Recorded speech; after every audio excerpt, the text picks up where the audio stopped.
नमस्कार, हरिओम, सुप्रभात। आपका हार्दिक स्वागत है। आज हम बात करेंगे योग का प्रबंधन हमारे ये जो फेफड़े हैं इनके लिए। कैसे हम अपने लंग्स को स्ट्रेंथन करें और इस लंग्स के होने वाले जितने भी रोग हैं, जितने भी डिसऑर्डर्स हैं, उनसे हम कैसे बचे रह सकें। जी हाँ साथियों, अभी हमने विगत 2 वर्षों में जो कुछ एक बड़ी महामारी को अनुभव किया, उसमें हमने यह पाया कि एक इन्फेक्शन बहुत सूक्ष्म सा हमारे भीतर जाता है और वो एक विकराल परिस्थिति को जन्म देता है। वह इतना सूक्ष्म होता है कि हमारी आंखों से दिखता नहीं है, लेकिन भीतर जाके जो वो करता है, जो उसने किया, उसने बहुत बहुत नुकसान पूरी दुनिया को पहुंचाया। इसमें उन्हीं को नुकसान पहुंचा जिनके ये लंग्स कमज़ोर थे, जिनकी ये फेफड़े उसको सहन नहीं कर पाए, उससे होने वाले प्रभाव को झेल नहीं पाए। कोई बात नहीं, जो हुआ सो हुआ। आगे ऐसा कुछ ना हो, इसके लिए बहुत ज़रूरी है कि हम योग कवच पहनाएं अपने लंग्स को। जब मैं लंग्स की बात करूंगा तो ये पूरा मैकेनिज़्म श्वास का है। इससे हम श्वास लेते हैं, श्वास भरते हैं और इसके मैकेनिज़्म की जो शुरुआत होती है वह होती है हमारी नासिका से, और फिर भीतर श्वास नली और उसके भीतर ये हमारे फेफड़े। 3 हिस्से हैं। पहला है ये नासिका द्वार और उसके भीतर के वॉल्व, उसके बाद में है यह नली जो कि बहुत इम्पॉर्टेंट है, और तीसरा ये लंग्स। तीनों में कहीं ना कहीं कुछ हो सकता है। कुछ डिसऑर्डर्स हमारे यहाँ के होते हैं, नाक के होते हैं, तब हमारे लंग्स प्रभावित होते हैं। कुछ डिसऑर्डर्स हमारे केवल श्वास नली की होती है, उससे भी हमारे ये लंग्स प्रभावित होते हैं, श्वास की प्रक्रिया प्रभावित होती है। और कुछ बीमारी हमारी ऐसी होती है जो सीधे सीधे इन फेफड़ों को अफेक्ट करती है। तो हम इन तीनों के लिए क्या योग प्रबंधन हो सकता है, योग से हम क्या मदद ले सकते हैं, वह आज हम सीखेंगे।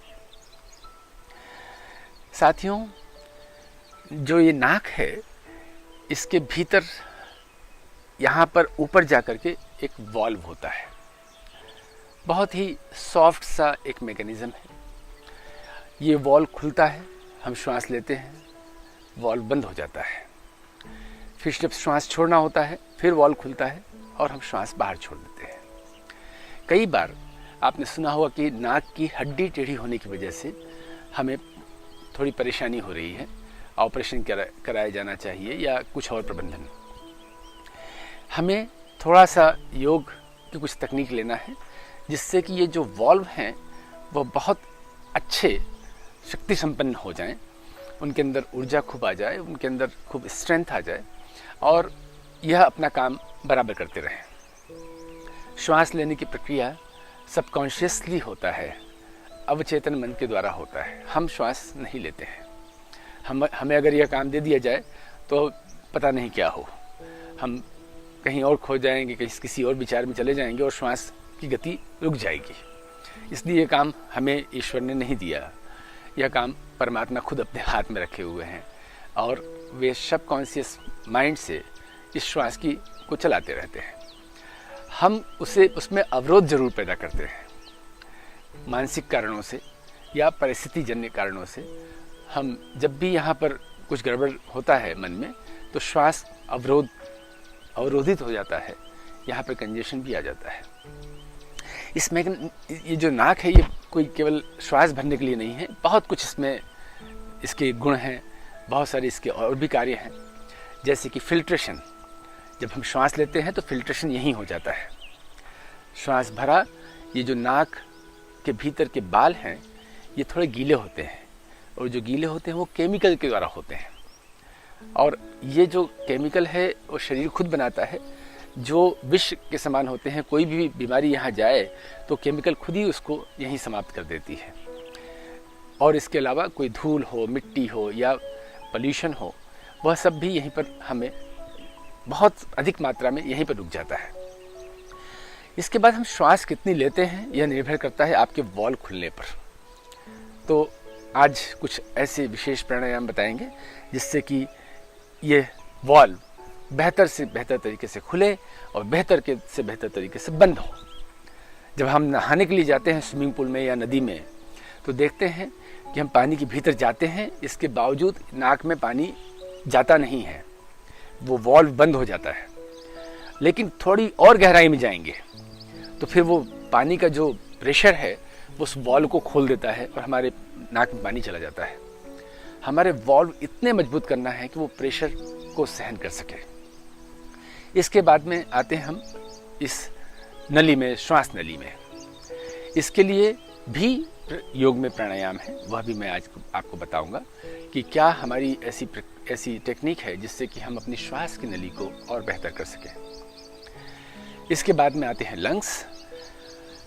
एक व्यक्ति की जो कैपेसिटी होती है इस लंग्स की, वो 2500 से 3000 मिलीलीटर श्वास लेने की कैपेसिटी होती है। और यह कैपेसिटी रहती है जब हम बिल्कुल युवा होते हैं, 15 साल, 16 साल, 17 साल। उसके बाद में समय के अनुसार, परिस्थिति के अनुसार और हमारी मानसिक स्थिति के अनुसार यह कम होती जाती है, या कई बार हमारे व्यसन ऐसे होते हैं जिसकी वजह से भी इस पर प्रभाव पड़ता है। सारे जो एल्वेलीज होते हैं वो फूलते हैं और उसके भीतर श्वास भर लेते हैं और वहाँ से फिर ब्लड सेल आपके ऑक्सीजन को लेकर के जाता है हार्ट की तरफ, और हार्ट में से फिर वो आगे जाता है पंप होकर के पूरे शरीर में, एक एक सेल तक इस ऊर्जा को पहुँचाता है ऑक्सीजन रूपी। फिर वापस से वह सेल लेकर के आता है कार्बन डाइऑक्साइड या इम्प्योरिटीज़, वापस हार्ट से होकर के हमारे लंग्स में आता है और वापस श्वास के माध्यम से बाहर निकलता है। यह इतना अच्छा होना चाहिए, सारे आपकी एल्वेलीज जो एक गोले होते हैं छोटे छोटे, बहुत बारीक बारीक, वो इतने खुले हुए होना चाहिए कि हम खूब सारी श्वास उसमें भर सकें। और यह अगर हो गया, फिर आप सीढ़ियाँ चढ़ें या पहाड़ चढ़ें या दौड़ लगाएं, आपको हाफ नहीं आएगी, आपको रुकना नहीं पड़ेगा, आप बस चलते जाएंगे। तो चलिए प्रभु, सभी लोग आप आज हम करते हैं योग। विशेष रूप से इसमें हम श्वास पर और अपने फेफड़ों पर ध्यान देंगे। शुरुआत करते हैं। अब हम लोग खड़े हो जाएं और आपसे निवेदन है कि आप सभी केवल इसे देखें नहीं, हाँ, आप इसका मेरे साथ अभ्यास भी करें, तब जाकर के आपको समझ में आएगा।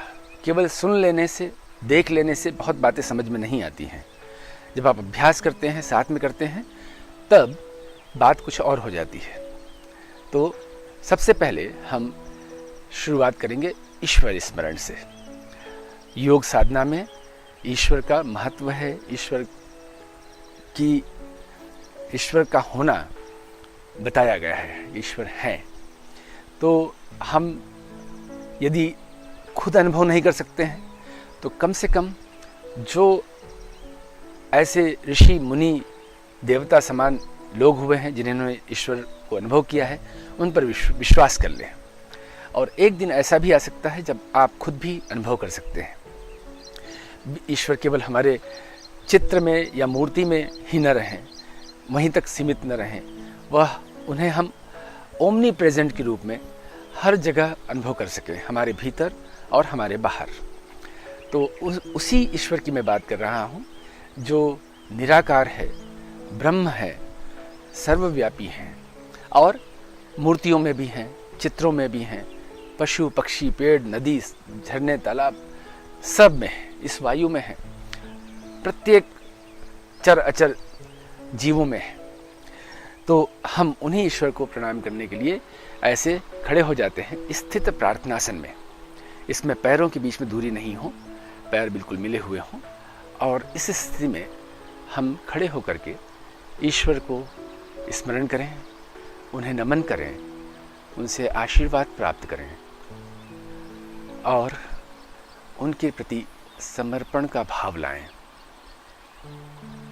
आप अपने शब्दों में प्रार्थना करें, उनके साथ एकाकार हों। आप हैं, आप में और ईश्वर में कोई दूरी नहीं है। वे तो आपके भीतर हैं और आप उनसे जुड़े हुए हैं। बस एक अहंकार हमारे भीतर होता है जो हमें उनसे अलग करता है। ये जो मैंपन है, मैं हूँ, मेरा यह नाम है और यह मेरी पहचान है, ऐसा बोल करके, ऐसा सोच करके हम स्वयं को उनसे अलग करते हैं। दृढ़ता के साथ यह सुनिश्चित करें, संकल्पित हों कि हम प्रतिपल यह स्मरण रखें कि हम उनके हैं, वे हमारे हैं। इसकी भी प्रार्थना उन्हीं से करें कि हे प्रभु, मुझे यह याद दिलाते रहना कि मैं आपका हूँ और आप मेरे हैं। केवल आप ही हैं जो हर समय मेरे हैं, बिना किसी कंडीशन के, बिना किसी शर्त के। मैं आपकी प्रार्थना करूं, स्तुति करूं या श्लोक का पाठ करूं या जपूं, तब भी आप मेरे हैं, और यह सब नहीं भी करूं तब भी आप मेरे हैं। ऐसा मैं अनुभव करता हूं या करती हूं। धीरे धीरे आंख खोल लें और अब हम शुरू करेंगे योग की साधना। यह जो स्थित प्रार्थनासन है, यह आप खूब करें, हर दिन करें। एक बार तो आप बिल्कुल अंतर मन से, अपनी आत्मा से उस परमात्मा को जोड़ें। एक बार बिल्कुल गहराई से अपने आप को शून्य करके हम उस परमात्मा से जुड़ सकते हैं। शून्य करे बिना उससे जुड़ना संभव नहीं है। समर्पण होना ही पड़ेगा, तभी होगा। तो श्वास अच्छी हो और ये जो लंग्स हैं ये बहुत अच्छे हों। इसके लिए मैं आपको शुरुआत करने जा रहा हूँ एक प्राणायाम से, जो योगेंद्र जी ने इसकी रचना की है। मैंने कल भी कहा था कि योगेंद्र जी ने 9 प्रकार के प्राणायाम की रचना की है और वे ऐसे महान ऋषि थे इस देश में, इस भारत भूमि में, जो आए और आकर के इस योग शास्त्र को आश्रम से और उस परंपरा में से निकाला जहाँ पर सिर्फ ब्रह्मचारी ही योग कर सकते थे, सिर्फ सन्यासी ही योग कर सकते हैं। ऐसी कंडीशन में से बाहर निकाल करके उन्हें जन सामान्य के लिए उपलब्ध कराया। जी हाँ साथियों, 1918 में 1918 में विश्व में पहले योग स्कूल की स्थापना हुई, जो श्री योगेंद्र जी ने किया था मुंबई में, दी योगा इंस्टीट्यूट। और उन्होंने योग को सरल बनाया, सहज बनाया, और जो कुछ योग में नहीं था आज के मनुष्य के लिए, उसकी रचना भी की। जैसे कि यह प्राणायाम जो मैं आपको बताने जा रहा हूँ, इसे हम योगेंद्र प्राणायाम नंबर 2 कहते हैं, योगेंद्र प्राणायाम नंबर 2। इसमें हम ऐसे हाथ रखते हैं, ये अंगूठे को पीछे और उंगलियों को आगे, और यहाँ देखते हैं कैसे हम पूरे लंग्स को सिकोड़ते हैं, संकुचित करते हैं पूरा। और देखिए मेरी उंगलियां कैसे भीतर जा रही हैं। अब श्वास लेना है और इन्हें फैलाना है, एक्सपैंड करना है।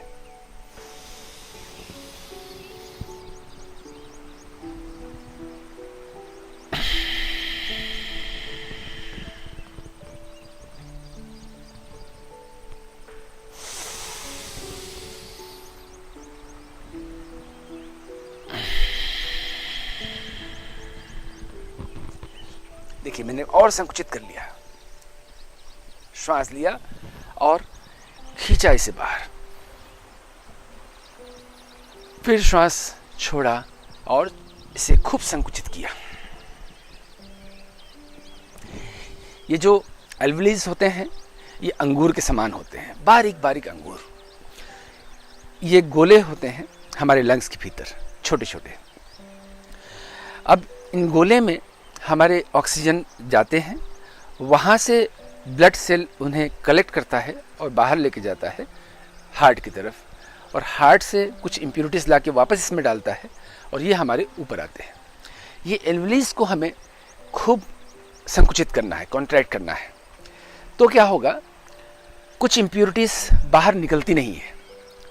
जब हम श्वास छोड़ते हैं तो मैकेनिज्म इसका यही है कि कुछ भी इम्प्योरिटीज़ हमारे शरीर के भीतर की हो तो वो बाहर निकल जाए, या बाहर से जो इम्प्योरिटीज़ हम लेते हैं, श्वास में नाक में सब कुछ फिल्टर नहीं हो जाता है, भीतर भी कुछ जाता है, भीतर जाकर के इन्हीं एल्वुलीज में पड़ा रहता है। जब हम इन्हें संकुचित करते हैं तो उन एल्वुलीज की सफाई हो जाती है, उन गोलों की सफाई हो जाती है और वो बिल्कुल क्लीन हो जाते हैं। और जब वो क्लीन हो गए तो फिर आपकी लंग्स की कैपेसिटी बढ़ गई।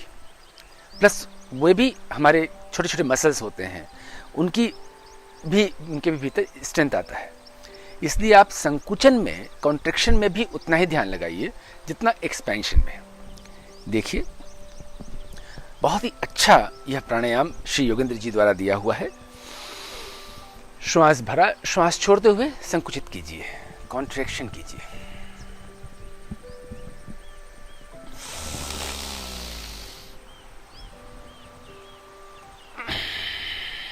श्वास छोड़ा, अब श्वास नहीं आ रही है, फिर भी कॉन्ट्रैक्शन कीजिए, और कितना हो सकता है, और कितना हो सकता है। श्वास लेना है और इन्हें बाहर निकालना है, और अधिक और अधिक और अधिक। श्वास छोड़ना है, इन्हें भीतर डालना है, और अधिक और अधिक और अधिक। श्वास लेना है, बाहर निकालना है। 6 सेकंड तक श्वास लीजिए, पूरा भर लीजिए, उसके बाद में और फैलाइए, और कितना फैला सकते हैं, सीने को पीछे खींचिए। श्वास छोड़िए, अंदर लाइए, फिर श्वास लीजिए, फैलाइए इसे अधिक और अधिक, और कितना फैला सकते हैं। श्वास छोड़िए और इसे अंदर लाइए। तो यह है योगेंद्र प्राणायाम नंबर 2, और इसे हमें 10 बार करना है, रोजाना करना है। फिर देखिए आप कितनी श्वास भर जाती है। अगर आप देखना चाहते हैं कि मेरी श्वास कितनी है तो आपको यह देखना होगा कि मैं एक वाक्य को कितना लंबा बोलता हूँ। बिना वाक्य समाप्त होने के क्या मुझे ब्रेक लेना पड़ता है। मैं आपसे बात कर रहा हूँ, अभी मेरी बात चल ही रही है, अभी भी मैं बोलता ही जा रहा हूँ, अभी मैं बोल ही रहा हूँ, बोलते ही जा रहा हूँ, और भी मेरी बात की समाप्त नहीं हुई है। अब मैं बाकी को समाप्त करूँगा। छोटी सी श्वास ली। अब कभी लंबी वाक्य को बोल रहे हैं और बीच में इसको ब्रेक करना पड़ रहा है, तो समझ लीजिए हमारी लंग्स की कैपेसिटी थोड़ी कम हो गई है। ज़रूरी नहीं कि आप सीढ़ी चढ़े वहाँ पर हाफें, उसके बाद में ही तय करें कि अरे मेरी तो श्वास भर गई है। आप बातचीत करते हुए भी देख सकते हैं कि क्या मैं वाक्य समाप्त करने के पहले ही श्वास लेता हूँ क्या, और इसे लगातार ऑब्जर्व कीजिए। आपका सेल्फ ऑब्जर्वेशन बढ़ना चाहिए। योग में यह सिखाया जाता है। पहली सीढ़ी, जब भी हमारे यहाँ कोई टीचर्स ट्रेनिंग कोर्स के लिए आते हैं, योग के अध्यापक बनने के लिए आते हैं, जो अब शुरू होने वाला है कुछ दिनों में, उसमें हर व्यक्ति को हम यह सिखाते हैं कि अब से हर एक पल आपको सेल्फ ऑब्जर्वेशन करना है। इस शरीर को पूरा स्कैन करना है। MRI स्कैन होता है ना, ऐसा पूरा स्कैन करना है। पहले शरीर को स्कैन करना है, फिर मन को स्कैन करना है। तो हमारा ये ऑब्जर्वेशन चलते रहना चाहिए छोटी छोटी बातों से। आप बात कीजिए, कोई भी गाना गा लीजिए, और गाने के बीच में अगर आपको रुकना पड़ रहा है, ओमकार का उच्चारण कीजिए।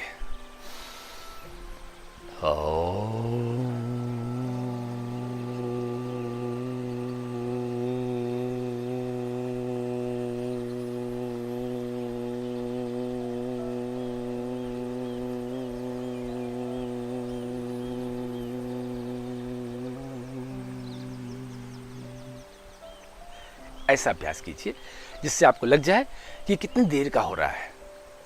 और अगर ये इतना है तो फिर सब ठीक है। अगर ये बहुत जल्दी बंद हो रहा है, इसका मतलब हमारी एल्वेओलाइज जो हैं वो संकुचित हो गई हैं। हमें खूब बढ़ाना है और अधिक बढ़ाना है, उसका अभ्यास करते जाना है। यह जो प्राणायाम मैंने बताया, इसके अभ्यास खूब कीजिए। इसके बाद में अगला प्राणायाम जो योगेंद्र जी ने बनाया है, योगेंद्र प्राणायाम नंबर 3। इसमें हम हाथ को यहाँ रखते हैं अपने कंधे के ऊपर और श्वास छोड़ते हुए ऐसे कोहनी को नीचे लाते हैं। फिर श्वास लेते हुए हमारी ये क्लेविकुलर मसल्स जो हैं, ये कंधों के जो मसल्स हैं, इन्हें ऊपर ले जाना है। देखिए,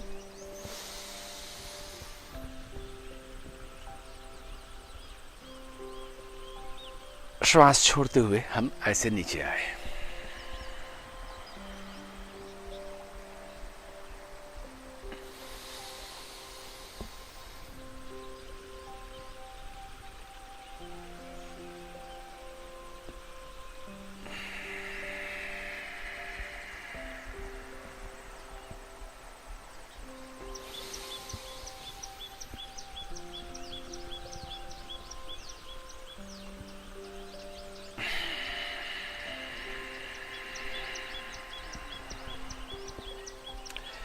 ये क्यों करवाया जा रहा है? क्योंकि श्वास लेने के लिए हमें मसल्स का सहारा लेना पड़ता है। 3 प्रकार के मसल्स होते हैं जो हमारे श्वास लेने के लिए, अच्छी श्वास लेने के लिए जिम्मेदार होते हैं। एक होते हैं इंटरकोस्टल मसल, जिन्हें हम सीने के मसल बोलते हैं। और अभी हमने जो प्राणायाम किया था, योगेंद्र प्राणायाम नंबर 2, वो उन मसल्स के लिए था। हमें इसको एक्सपेंड किया और कॉन्ट्रैक्ट किया। दूसरा जो मसल होता है जो इस पे बहुत बड़ी भूमिका अदा करता है, वह है क्लेविकुलर मसल। ये हमारे बहुत लचीले होने चाहिए। जब एक्स्ट्रा श्वास लेना पड़े तो हम तीनों मसल्स का उपयोग करते हैं। तीसरा है एब्डोमिनल मसल्स, उसके लिए मैं अगला प्राणायाम बताऊंगा। तो इसलिए योगेंद्र जी ने कहा कि अगर आपको अच्छी श्वास लेना है तो इन तीनों मसल्स के लिए हमें प्राणायाम बनाना पड़ेगा और करना पड़ेगा। और उन्होंने इसको बनाया और आप लोगों के लिए एक उपहार में उन्होंने दिया। आप देखिए कैसे करते हैं, एक बार और देख लीजिए। श्वास छोड़ा और ऐसे कंधे नीचे लाए।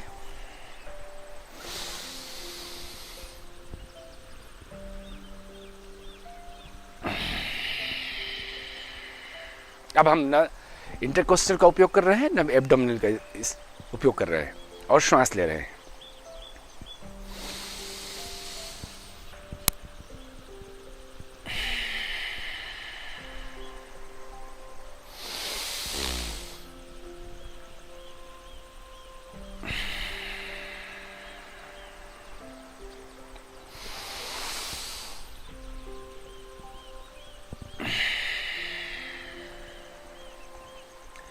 दस बार हमें इस प्राणायाम को भी करना चाहिए अगर आपको बेहतर इन लंग्स को करना है। तो आप जैसे जैसे इसका अभ्यास करते जाएंगे, आपकी श्वास बढ़ती जाएगी, आप खूब ऊर्जा को अनुभव करेंगे, आप दिन भर में थकेंगे नहीं, और लंबी बात बोलने से पहले आपको श्वास नहीं लेना पड़ेगा, श्वास आपकी भरेगी नहीं। तो आपको करना है ये सब।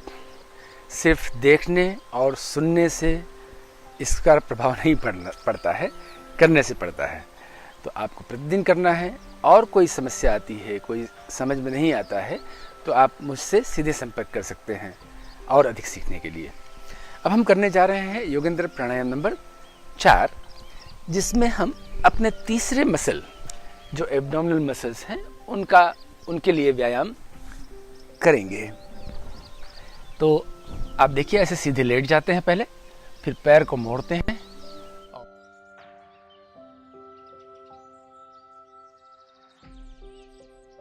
पर रखते हैं, और श्वास छोड़ते हुए ये पेट के जो मसल्स हैं इन्हें हम अंदर खींचते हैं।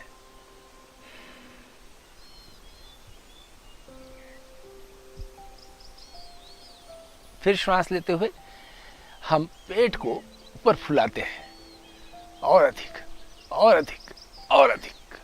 श्वास छोड़ते हुए इन्हें अंदर ले जाते हैं, और अधिक और अधिक और अधिक। इसका ख्याल रहे कि इस प्राणायाम को करते समय न तो हमारे इंटरकोस्टल मसल्स यानी कि सीने के मसल्स और ना ही हमारे क्लेविकुलर मसल्स का उपयोग हो, सिर्फ एब्डोमिनल मसल्स का ही उपयोग होना चाहिए।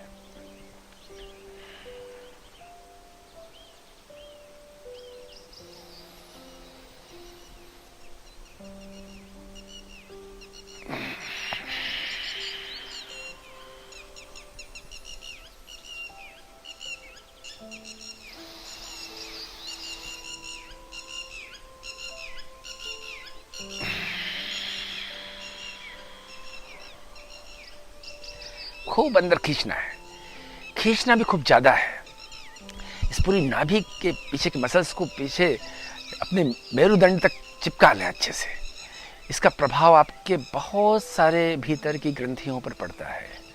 ये जो भीतर के ऑर्गन्स हैं, इवन हमारी किडनी भी वहीं पर है, और इन सबको खूब अच्छे से खींचते हैं तो प्रभाव अंदर तक पड़ता है।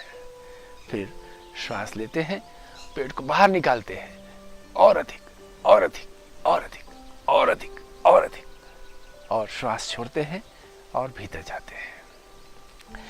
तो जितना लचीला हमारा यह एब्डोमिनल मसल होगा, उतनी ज़्यादा हम श्वास भर पाएंगे। अगर हमारे ये मसल्स बहुत टाइट हैं, स्टिफ हैं, तो फिर हमारी यह धोखनी चलेगी नहीं, फिर हम ज़्यादा अच्छे से श्वास नहीं ले पाएंगे। इसलिए पेट को बहुत लचीला, एकदम लचीला होना चाहिए। आप ऐसे उंगली डालें तो अंदर तक चला जाए। यहाँ पर लेयर्स नहीं होने चाहिए। अगर किसी का पेट बाहर निकला हुआ है तो आप पहली प्राथमिकता उसके से दीजिए कि यहाँ पर से लेयर्स कैसे समाप्त हो सकता है। असंभव नहीं है, कठिन भी नहीं है, सिर्फ आपकी प्राथमिकता बदलनी चाहिए। आपकी वैल्यूज किसको लेकर के है, यह बदलना चाहिए। केवल भोजन, आराम, लेजी लाइफ को लेकर के है, उसके प्रति जो आपकी आसक्ति बन चुकी है उसी को लेकर के है, या आप स्वस्थ होकर के लंबा जीना चाहते हैं, इसको लेकर के है। हर व्यक्ति चाहता है मैं स्वस्थ रहूं, लंबा जीऊं, लेकिन उससे ज़्यादा कुछ चाहने वाली चीज़ पैदा हो जाती है हमारे भीतर, और वह इस कम चाहने वाली चीज़ को समाप्त कर देती है। ज़्यादा क्या होती है? भोजन, खूब सारा भोजन करना है, तरह तरह के पकवान खाना ही नहीं है, उसको खाते रहना है, उससे हमारा मन भरता ही नहीं। और फिर आराम करना है, हमें इसको पचाना नहीं है। खाना, अगर आपको खाने का शौक़ है, बहुत अच्छी बात है, रखिए, उसको जारी रखिए, लेकिन उससे पचाने का भी शौक़ रखिए। दौड़ लगाइए, जॉगिंग कीजिए, खूब वॉक कीजिए, एक्टिव रहिए। कहीं पर भी लिफ्ट है तो आप कोशिश कीजिए कि कुछ सीढ़ियाँ आप चढ़ जाएं, उसके बाद में लिफ्ट का उपयोग करें। अगर आपको 7वें फ्लोर पे जाना है तो 3-4 फ्लोर तो सीढ़ियों से चढ़ जाए। ये एक अपॉर्चुनिटी है अपने आप को व्यायाम देने की। मुझे जब भी कभी मौका मिलता है, मैं इस अपॉर्चुनिटी को छोड़ता नहीं हूँ। तो फिर इसका परिणाम सामने है। हम अच्छे से ऊर्जा का लाभ लेकर के आप सभी के लिए योग सेवा में अपने जीवन को लगाए हुए हैं। तो आपको जब भी कभी मौका मिले, शरीर को चलाइए, खूब चलाइए, और फिर आप स्वाद लीजिए। भारतीय व्यंजन, मालवा के व्यंजन खूब आनंद से लीजिए, सराफा बाजार के आनंद सब लीजिए, लेकिन खूब शरीर को चलाइए भी, एक्टिव रखिए। तो हमारे ये जो मसल्स हैं, ये बहुत बहुत सॉफ्ट होना चाहिए, इनमें टाइटनेस नहीं होना चाहिए। हाँ, एकदम यहाँ पर लचीलापन हो। यदि पेट बाहर निकला हुआ है, उसे हमें जल्दी समाप्त करना है, तो मैं एक टिप भी आपको देना चाहता हूँ। अपार्ट फ्रॉम बीइंग एक्टिव, बहुत बार ऐसा होता है कि हम बहुत एक्टिव हैं, इसके बावजूद भी ये लेयर समाप्त नहीं हो रही है। बहुत सरल सा है, किसी भी मेडिकल स्टोर पर जा कर के एक गर्म पानी की थैली जो होती है, एक रबड़ की थैली होती है, वह ले आएँ। उसमें रोज़ाना आप खूब गर्म पानी भर लें रात को, और आधे घंटे तक या 15 मिनट से आधे घंटे तक आप उसे इस पर सिकाई करें। उससे आपके ये जो फैट सेल्स हैं, ये लूज़ होते हैं, सॉफ्ट होते हैं, और गलना धीरे धीरे आपके जो एक्सरसाइजेस हैं उसके बढ़ाने से वह सब गल के समाप्त भी हो जाते हैं। तो आपको यह सब टिप्स हैं, आप करते रहिए और अपने श्वास को बेहतर से बेहतर बनाते रहिए। अब हम खड़े होकर के कुछ एक्सरसाइजेस जो हमने एक्सरसाइज बनाए हैं उसमें कुछ ऐसे एक्सरसाइज हैं जो आपके लंग्स को एक्सपैंड करते हैं। जैसे कि ये वाला, हाथ को यहाँ सामने रखना है और श्वास लेते हुए इस प्रकार से हाथ को ऊपर और पीछे ले जाना है।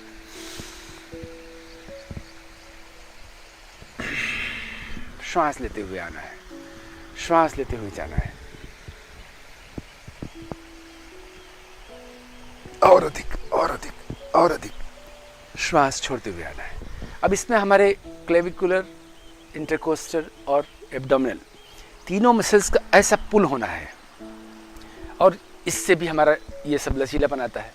जितना लचीलापन आएगा उतना ज़्यादा हम श्वास ले पाएंगे, जितना लचीलापन आएगा उतना अच्छा स्वास्थ्य होगा उस मसल्स का, उसमें फ्लो अच्छे से जा पाएगा, कंजेशंस नहीं होंगे, वीकनेस नहीं होगा। तो आप अच्छे से देखिए और कीजिए भी। श्वास लेते हुए ये गए ऊपर और खूब खींचा। आपका जब तक प्रभाव आपके यहाँ लोअर एब्डोमेन में न दिख जाए वापस आए। इसके बाद हमें ऐसे हाथ को पीछे ले जाना है और फिर हाथ को नीचे खींचना है, कंधे पीछे, गर्दन पीछे। देखिए इसे।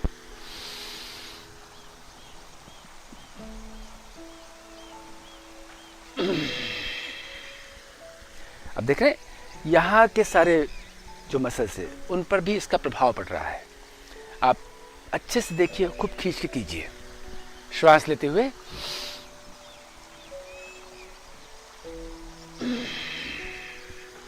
खूब ज्यादा श्वास लीजिए।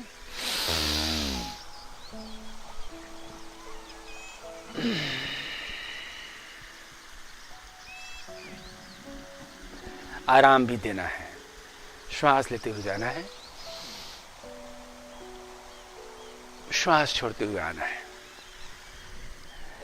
तो साथियों, यह हमारा 2 एक्सरसाइज हैं जो लंग्स की कैपेसिटी को बढ़ाने के लिए है, लंग्स में ऊर्जा प्रदान करने के लिए है और इन सारे मसल्स को स्वस्थ करने के लिए है।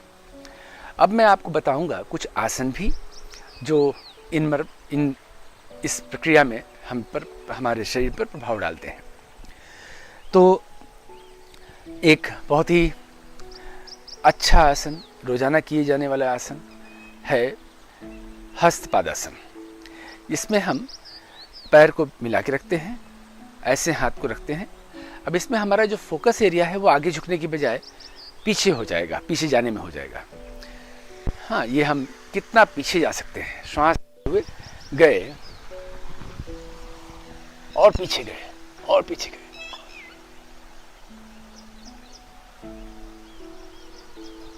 श्वास छोड़ते हुए आए। अब हमें सब कुछ संकुचित करना है, सारे मसल्स को। पेट को अंदर खींचना है, सीने को अंदर दबाना है, सबको अंदर दबाना है।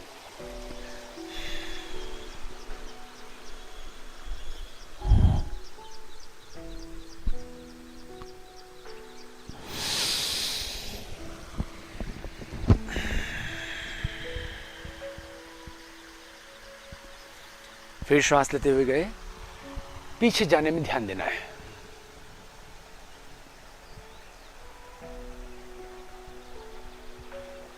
श्वास छोड़ते हुए आए और आगे गए।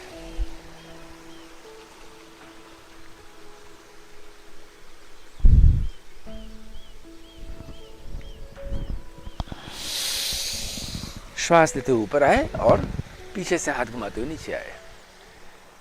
श्वास लेते हुए जाना है पीछे, वहां जाकर के 1-2 सेकंड रुकना है। फिर श्वास छोड़ते हुए आना है नीचे, वहां जाकर 6 सेकंड रुकना है।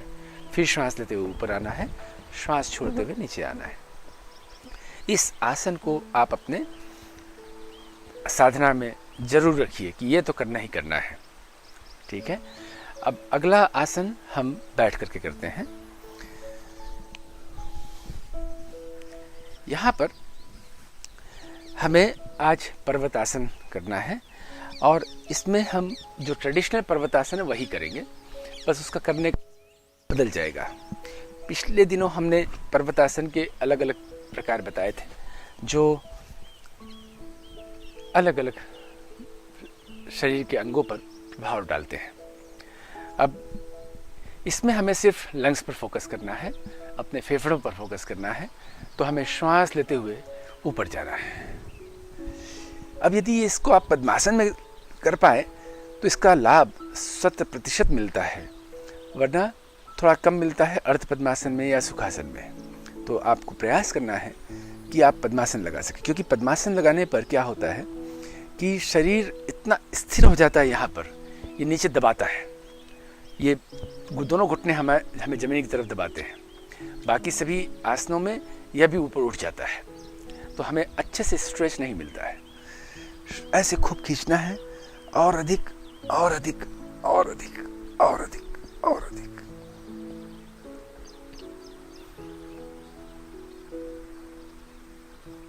अब यहां पर हमें छोटी छोटी श्वास लेते रहना है, इसे स्टैटिक वे में करना है, मतलब हमें लंबे समय तक यहां रुकना है, 2 मिनट तक। शुरुआत इसकी 2 मिनट से कीजिए और फिर बढ़ाते रहिए, खींचिए। हर 5-10 सेकंड में शरीर को फिर और अधिक खींचिए। छोटी छोटी श्वास लेते रहिए, फिर और अधिक खींचिए। छोटी छोटी श्वास लेते रहिए, फिर और अधिक खींचिए।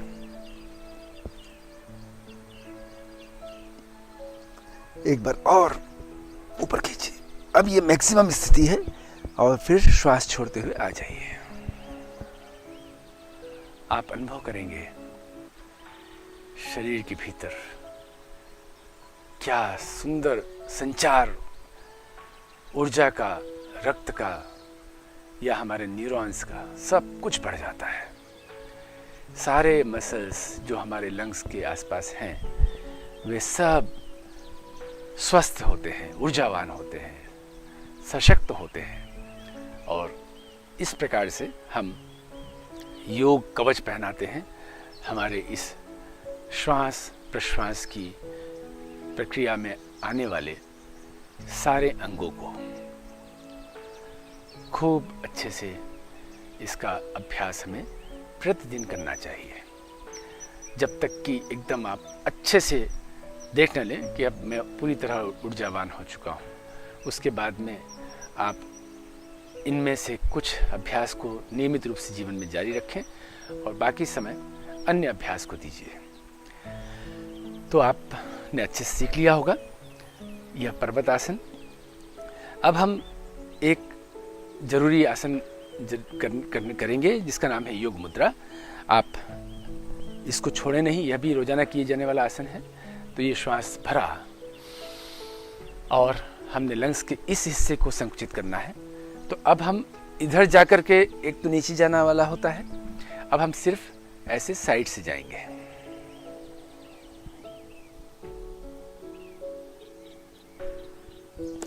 इसमें कंधे थोड़े ऊपर हों इस प्रकार से, और अच्छे से दबाव मिले। श्वास लेते हुए आते हैं। जब इधर जाते हैं तो यहाँ के जो हमारा मसल्स हैं उन पर प्रभाव पड़ता है, खिंचाव मिलता है। फिर ऐसे ही हमें दूसरी तरफ जाना है।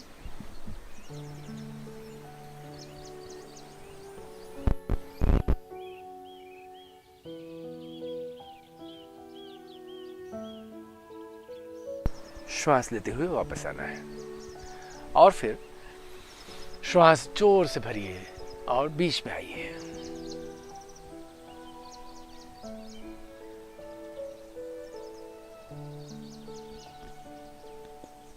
श्वास लेते हुए आइए वापस।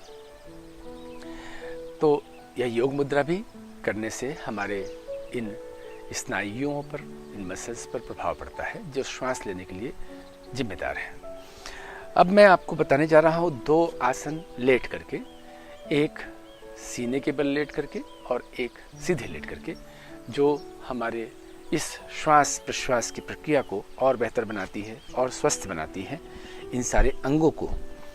तो पहला आसन है भुजंगासन।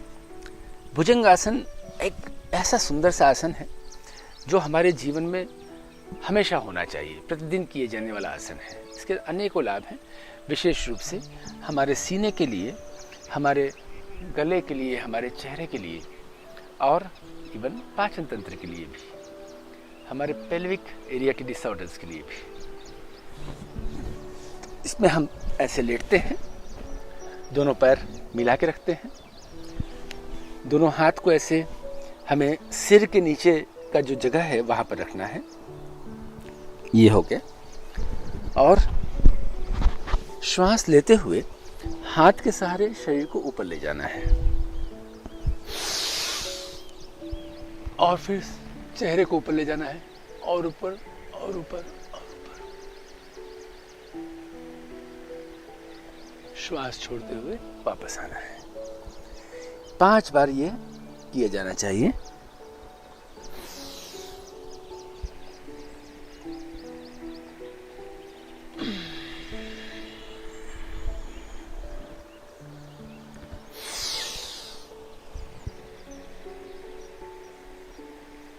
श्वास छोड़ते हुए आना है, श्वास लेते हुए जाना है,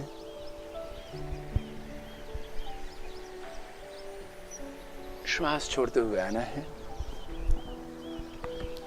श्वास लेते हुए जाना है। और यह आखिरी बार कर रहे हैं, इसलिए जितना हो सके उतना ऊपर जाइए, हाथ को पीछे ले जाइए जिससे और ज्यादा खिंचाव मिले। श्वास छोड़ते हुए आना है। फिर थोड़ा सा विश्राम यहाँ देना है, 10-15 सेकेंड अगला आसन करने से पहले।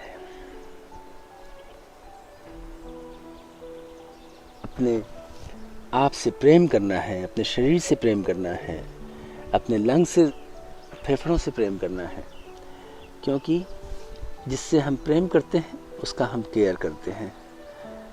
अगर आप देख पाते हैं कि आपके शरीर में इतने डिसीज या डिसऑर्डर्स हो रहे हैं, इसका मतलब आपका जो प्रेम है वो डाइवर्ट हो गया है, स्वयं से हट करके बाहर चला गया है, वस्तुओं में, दूसरे व्यक्तियों में या भोजन में। तो आपको सबसे पहला प्रेम जो करना है वो अपने शरीर से करना है, अपने आप से करना है, अपने मन से करना है।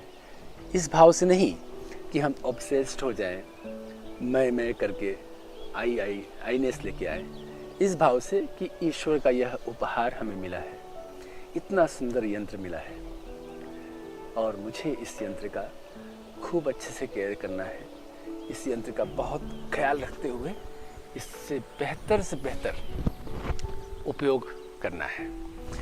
हमारा ऑब्जेक्टिव यही हो कि शरीर जितना स्वस्थ रहेगा मैं उतना अच्छा जीवन जी पाऊंगी, उतना अच्छा जीवन जी पाऊंगा और अपने कर्तव्यों के निर्वहन के अलावा हम कुछ ऐसा भी काम करें जो लोकहित के हों, जनहित के हों, परमार्थ के लिए हों। देखिए अगला जो आसन है, जो मैं पिछले दिनों भी बताता आया हूँ, बहुत ही जरूरी रोजाना किए जाने वाला आसन और हर व्यक्ति कर सके इतना सरल, अत्यंत सरल आसन और अत्यंत प्रभावकारी।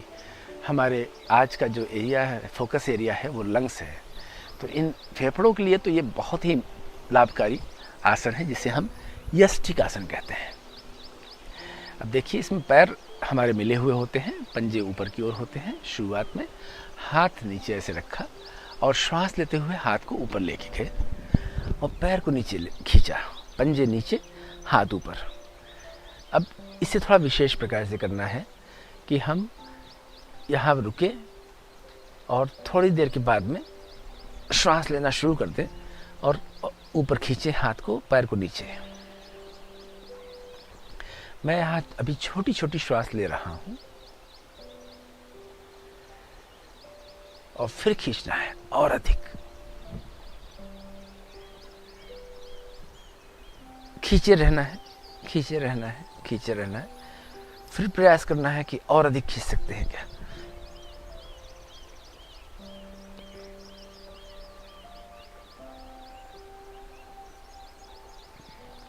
और प्रयास कीजिए और खींचने का। इसमें कोई थकान नहीं हो सकती है, कोई दर्द नहीं होता है। और खींचिए। कोई इसके साइड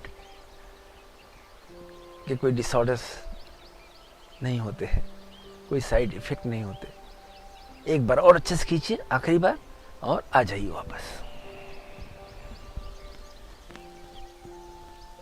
तो यह हुआ यष्टिक आसन का वह वेरिएशन जो हमारे लंग्स की कैपेसिटी को बढ़ाता है, हमारे फेफड़ों की क्षमताओं को बढ़ाता है। और अब थोड़ा सा शवासन कर लें और फिर इसके बाद मैं और भी कुछ प्रक्रियाएं आपके इसके लंग्स के मैनेजमेंट के लिए बताऊंगा।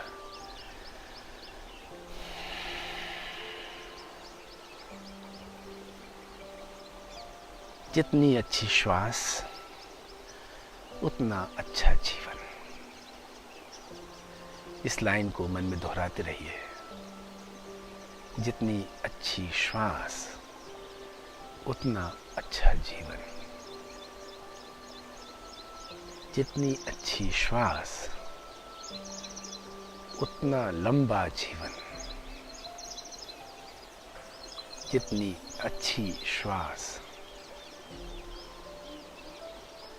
उतना निरोगी जीवन।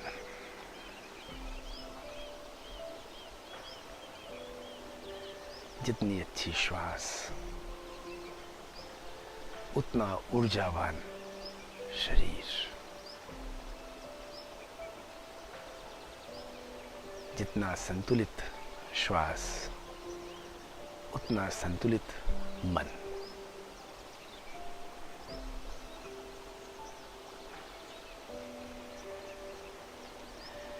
धीरे से करवट में होकर के उठना है और यहाँ पर हमें अब बैठ करके कुछ करना है। सबसे पहले तो मैं आपको करवाना चाहूँगा कपालभाति, क्योंकि यह हमें प्रभाव डालता है। ये जो मैंने शुरू में कहा था कि यहाँ नासिका के ऊपर जो वॉल्व हैं उन पर, तो आपको पद्मासन में या अर्ध पद्मासन में बैठना चाहिए, या वज्रासन में भी बैठ सकते हैं। चलिए आज वज्रासन में बैठ के करते हैं। तो आपको अगर यहाँ कोई तकलीफ़ होती है तो नीचे कुछ आप चादर खड़ी करके लगा लें अपने पंजों के नीचे, या कुशन लगा लें, तकिया लगा लें। और इस वज्रासन में बैठने के का एक और महत्व है कि जब हम किसी और आसन में बैठ करके कहते हैं कि मेरुदंड सीधा रखिए, तो वह एक काम हो जाता है, स्वतः ही वो नीचे धीरे धीरे आने लग जाता है। लेकिन वज्रासन में मुझे आपको कहने की आवश्यकता ही नहीं है कि मेरुदंड को सीधा रखिए। आप कंफर्टेबल तभी फील करते हैं जब आपका ये स्पाइन, मेरुदंड एकदम सीधा हो। इसमें ऐसे अगर आप बैठेंगे तो आप अनकंफर्टेबल महसूस करते हैं। और अगर हमें कोई भी क्रिया करना है, कोई भी आसन करना है, कोई भी प्राणायाम करना है, तो मेरुदंड का सीधा रखना बहुत ज़रूरी है। ध्यान करना है तो मेरुदंड का सीधा रखना बहुत ज़रूरी है। उसके बहुत लॉजिकल रीजंस हैं जो कभी हम बात करेंगे। फिलहाल कपालभाति के लिए आपको लंबी श्वास, लेकिन बहुत छोटे समय में श्वास भर के लेना है और जल्दी से लेना है, और फिर जोर से छोड़ना है।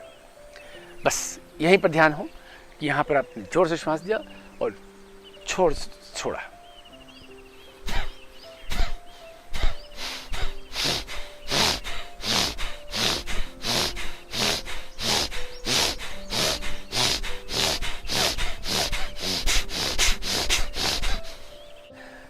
श्वास लेने पर भी हमारा ध्यान हो, छोड़ने पर भी ध्यान हो, और इसे बढ़ाते जाना है।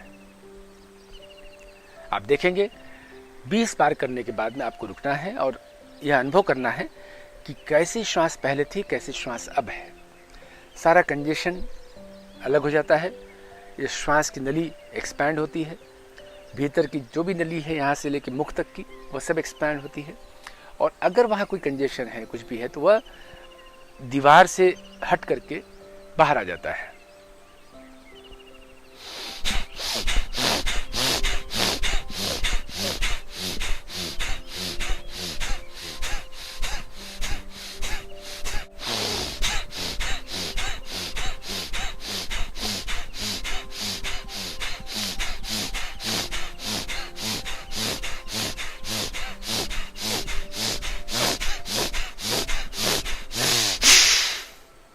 बीस बार ऐसा किया और अब थोड़ा सा आराम दीजिए।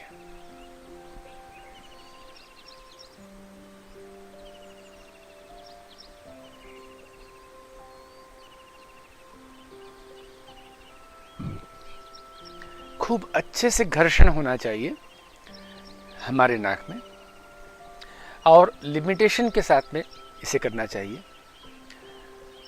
20 बार के 4 राउंड, 80 बार, बस बहुत हो गया। इससे ज़्यादा मैं नहीं सजेस्ट करता कि करना चाहिए, और उसके पीछे मेरा वैज्ञानिक दृष्टिकोण है। आपको कपालभाति खूब अच्छे से करें, वह ज़्यादा जरूरी है, न कि संख्या में जाएं। संख्या में अगर आप जाएंगे तो कपालभाति नहीं होगा, वो सिर्फ एक जल्दी जल्दी श्वास लेने की एक प्रक्रिया हो जाएगी, ऊर्जा को भस्म करने की, समाप्त करने की प्रक्रिया हो जाएगी। अच्छे से तो ये सिर्फ कुछ ही संख्या में हो सकता है। देख रहे हैं आप कितना जोर से श्वास लिया जा रहा है, जोर से श्वास छोड़ा जा रहा है। अगर इस संख्या को मैं बढ़ाऊंगा तो अपने आप मेरे मसल्स वीक होंगे। जी हाँ, आपको यह ध्यान रखना है कि आप कम संख्या में बेहतर से बेहतर तरीके से इसे करें। देखिए, साथ में कीजिए।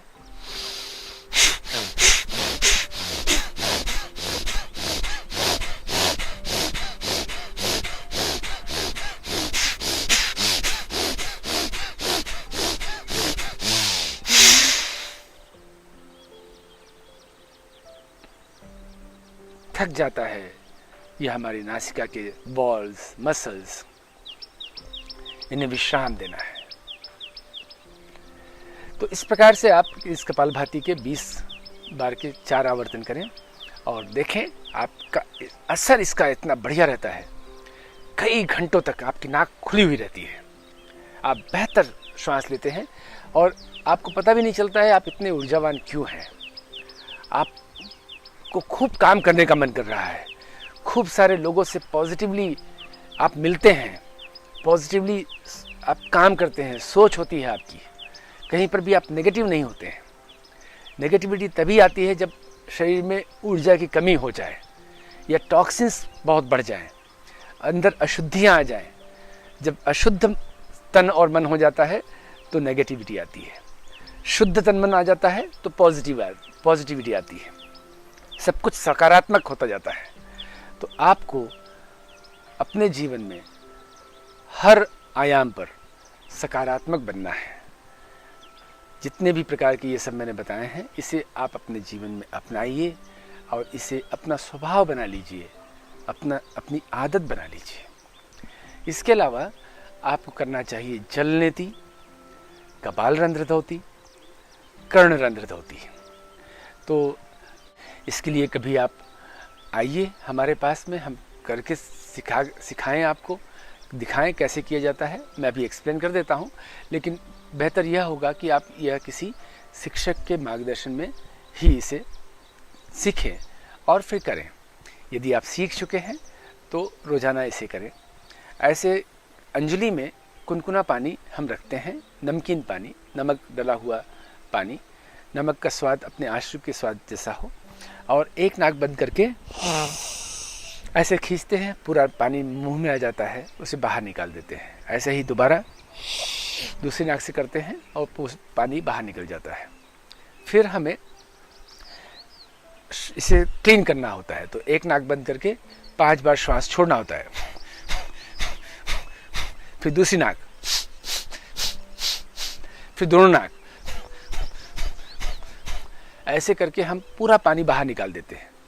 फिर झुक जाते हैं, शरीर को पूरा झुका देते हैं और थोड़ी देर 10 सेकंड रुकते हैं।